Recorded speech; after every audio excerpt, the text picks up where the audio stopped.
Friends, நீங்க rice எடுத்துக்கிட்டோனே உங்களோட sugar level வந்து அதிகமாகுது அப்படின்னு ஃபீல் பண்றீங்களா? ஸோ அதுக்கு ஈஸியான ஒரு சொல்யூஷன் சொல்றேன். நான் சொல்ற மாதிரி நீங்க சமைச்சீங்கன்னா நீங்க சாப்பிட்ட உடனே சுகர் லெவல் வந்து உடனே இன்க்ரீஸ் ஆகும்.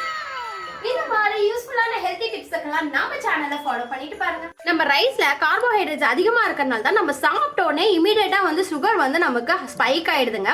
ஸோ இந்த ரைஸோட வந்து பாத்தீங்கன்னா நம்ம குட் ஃபேட் ஆட் பண்ணும்போது அந்த சுகர் அப்சர்ப்ஷன் ரேட் வந்து ரொம்பவே கம்மியா இருக்கும்.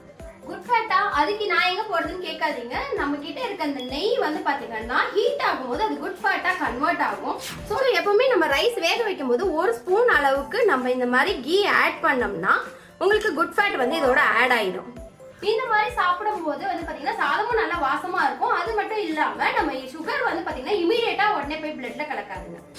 இந்த மாதிரி நீங்க ரைஸ் எடுத்துக்கிட்டீங்கன்னா சுகர் லெவல் உடனே போய் பிளட்ல கலக்காம இருக்கும். பிளஸ் வந்து பாத்தீங்கன்னா வெயிட் ரிடக்ஷனுக்கு இது ஹெல்ப் பண்ணும். இந்த வீடியோக்கு ஒரு லைக் பண்ணிட்டு உங்க ஃபேமிலி அண்ட் ஃப்ரெண்ட்ஸ்க்கு ஷேர் பண்ணிடுங்க.